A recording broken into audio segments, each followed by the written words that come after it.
Le principe vital dans la rédemption doit être implanté. La rédemption n'est pas quelque chose d'objectif, quelque chose qui est accompli pour nous. C'est cela, mais ce n'est pas que cela.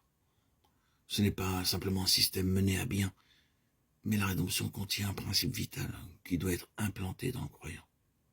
Et le principe vital dans la rédemption est la vie éternelle, la vie des âges. Ainsi, cette rédemption amenant avec elle son principe vital nous amène immédiatement en relation avec Christ, avant les temps éternels, comme le donateur désigné de la vie. Et alors, nous sommes dotés d'une vie immortelle.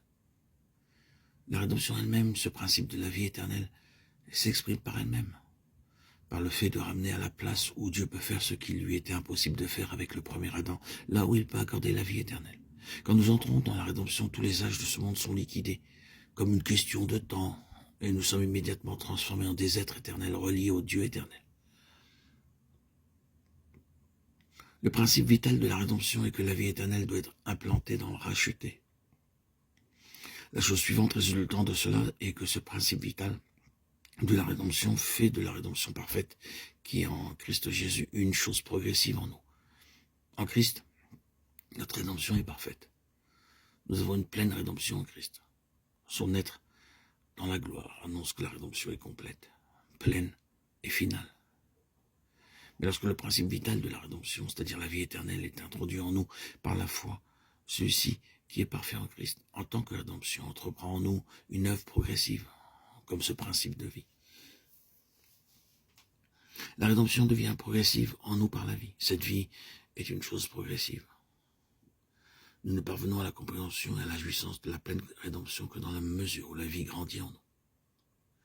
C'est l'œuvre de la vie de la rédemption en nous qui va nous amener à la plénitude de la rédemption. Cela va se prouver et se réaliser en esprit, en pensée et dans le corps. Nous allons entrer dans la plénitude de la rédemption qui est dans le corps physique, céleste et actuel de Christ.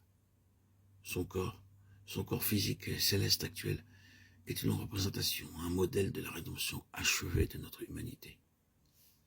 Nous serons rendus semblables à son corps glorieux. Par quel principe doit s'accomplir ceci? Par l'œuvre progressive de la vie, de la rédemption en nous.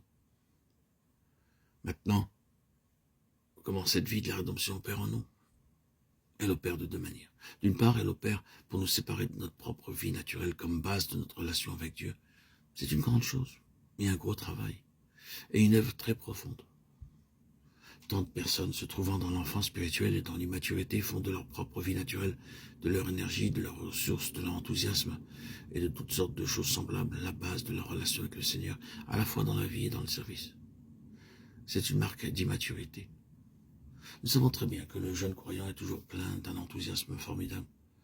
Il pense que cela est la force réelle de son union avec Dieu, et que cela représente réellement quelque chose en rapport avec Dieu. Quand alors les vents de mars se mettent à souffler et que les fleurs sont emportées, de telles personnes pensent que l'hiver est venu au lieu de l'été. Elles pensent avoir tout perdu. Elles se demandent « Qu'est-ce qui m'arrive ?» Les paroles du cantique sont peut-être sur leurs lèvres. Où est la bénédiction que je connaissais quand pour la première fois j'ai vu le Seigneur? Mais on n'obtient pas le fruit avant que la fleur s'en soit allée. C'est l'été, et non pas l'hiver, qui suit l'enlèvement de la fleur par le souffle du vent. Bien sûr, nous aimons tous voir la fleur en son temps. Mais nous aurions d'étranges impressions si nous voyions la fleur présente pendant tout l'été. Nous dirions « Oh, il y a quelque chose d'anormal ici, c'est l'époque où les fleurs s'en vont. » Nous regardons de plus près et nous voyons quelque chose au lieu de la fleur. Une chose pleine de promesses et d'une valeur beaucoup plus grande. Cette fleur précoce peut être un signe de vie. Mais ce n'est pas la vie elle-même.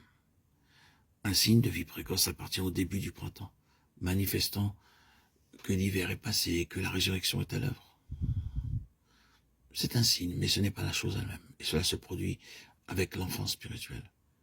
Ces enthousiasmes du début ne sont pas la réelle base de notre union avec Dieu, mais sont des signes que quelque chose s'est produit en nous. Ce sont des choses qui viennent de nous-mêmes et ne viennent pas de Dieu. Il est quelque chose d'autre que cela. Il ne va pas souffler comme le vent qui emporte. La vie est à l'œuvre et se manifestera sous des formes plus fortes et plus profondes. Tout au long de cette vie, nous devons apprendre la différence entre ce qui est, après tout, nous-mêmes en relation avec Dieu et ce qui est Dieu lui-même en nous. Il y a une grande part qui vient de nous-mêmes en relation avec Dieu et je pense que dans une certaine mesure, on en sera ainsi jusqu'à la fin.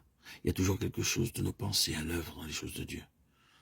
Nous pensons peut-être qu'il s'agit des pensées de Dieu, de la mentalité de Dieu, mais il y a encore beaucoup de choses qui proviennent de notre pensée humaine, de notre mentalité, de notre caractère en relation avec les choses de Dieu.